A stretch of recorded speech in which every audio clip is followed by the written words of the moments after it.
Aujourd'hui, je voulais t'inviter pour une balade pas comme les autres, dans un endroit curieux qu'il me faut te montrer tant il serait difficile de te le décrire. Ce soir, comme tous les soirs, les rives du port sont embrumées.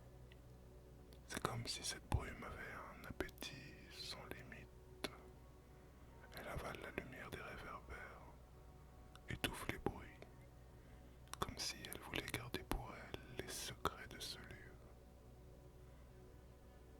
Marchons doucement. Suis-moi. Comme tu peux le voir ici, tout semble figé comme si ce lieu était hors du temps et que l'eau qui s'écoule ici ne s'écoule nulle part ailleurs. Regarde bien, à travers cette mer de brouillard, de petites silhouettes bougent sur l'eau, des bateaux à peine plus que des ombres glissant sur la surface huileuse du port. Ils vont et viennent sans bruit à la recherche de quoi, au juste? Eh bien, certains n'ont ni pavillon ni la moindre lumière, alors que sur d'autres des lanternes aussi trouant la brume d'un éclat tremblant, comme des feux follets perdus entre deux mondes. Certains disent que ces navires ne sont pas conduits par des hommes, mais par des âmes en quête de quelque chose qu'elles ont oublié. Regarde, là-bas, ce bateau solitaire qui file lentement vers le large. Il n'a ni équipage visible, ni destination claire, juste une silhouette fantomatique qui fond l'eau sans laisser de traces. Les vieux marins du port racontent qu'il y a longtemps un navire serait parti d'ici, chargé d'un trésor dont personne ne connaît la nature. Ni or ni pierre précieuse, non, quelque chose d'autre, quelque chose d'invisible mais d'une valeur inestimable, paraît-il. Ils ne sont jamais revenus, alors il se raconte que le bateau a sombré et que son équipage n'est jamais revenu. Alors peut-être que c'est à la recherche de cette précieuse cargaison que tous fouillent, encore et encore la brume, cherchant sans relâche quelque chose dont ils ignorent tout sans même vraiment savoir où chercher. Tant la brume et l'eau sombre rendent les choses difficiles à discerner ici. Regarde, voyageur, là-bas. Ceux-là sont des bateaux casinos. Ils dérivent silencieux, leur lumière vacillante perçant l'obscurité comme autant d'yeux à l'affût. Personne ne sait vraiment comment on obtient une invitation pour y monter, mais une chose est sûre, je n'ai jamais vu une de ces âmes qui y montent avoir quoi que ce soit d'autre à mettre en jeu qu'elle-même. À bord, l'air vibre d'une musique oubliée et des échos de voix. Les tables sont dressées. Ici, on ne joue pas pour de l'or ni pour des richesses terrestres. La mise est plus intime, plus insaisissable.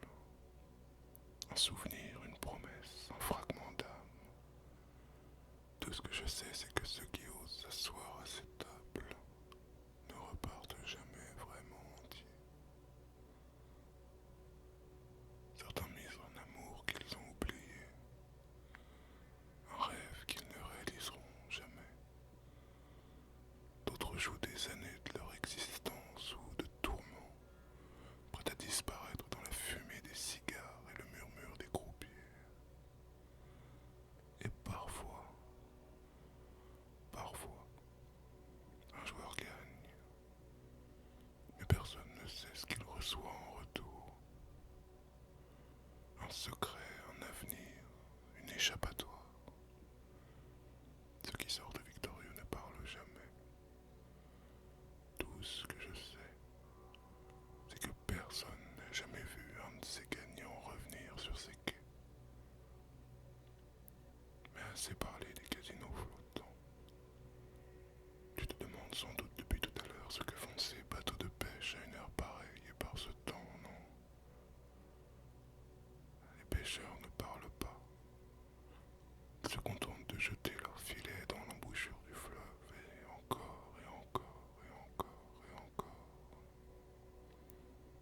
patience étrange, presque absurde.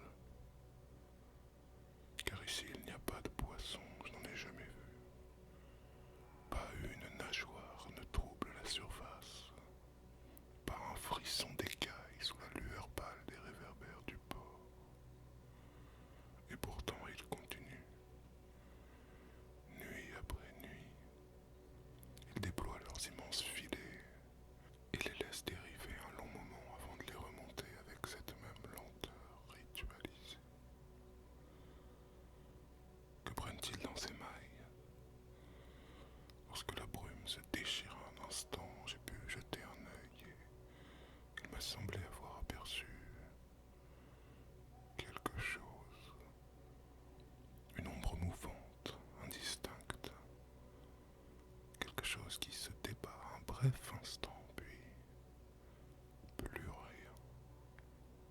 Les anciens du port détournent les yeux lorsqu'on parle de ces bateaux et de ceux qui se trouvent dans les filets. Certains murmurent qu'ils cherchent quelque chose sous la surface, attendant d'être ramenés à la lumière.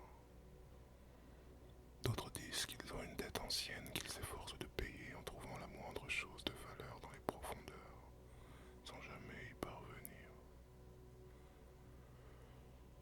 Alors ils reviennent, inlassablement. Leur filet est toujours prêt et moi, chaque soir, quand je suis ici, je les regarde disparaître dans la brume.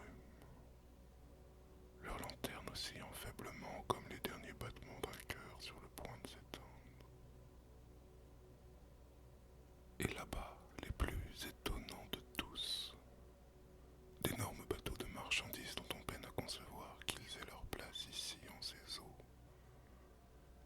Ils avancent lentement, immenses silhouettes d'acier glissant sans bruit sur ces eaux où rien ne vit et où rien ne bouge.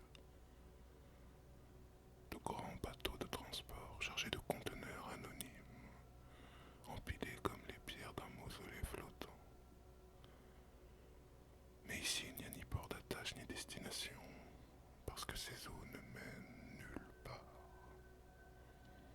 Elles serpentent à travers la brume, se referment derrière leur passage, comme si elles effaçaient elles-mêmes toute trace de leur existence.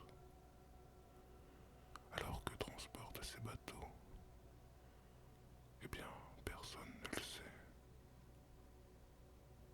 Pas d'odeur de cargaison, pas de rumeur de moteur sous tension, seulement le grincement des coques qui ploient sous un poids invisible, et ce silence oppressant, comme si même les vagues refusaient de murmurer leurs secrets.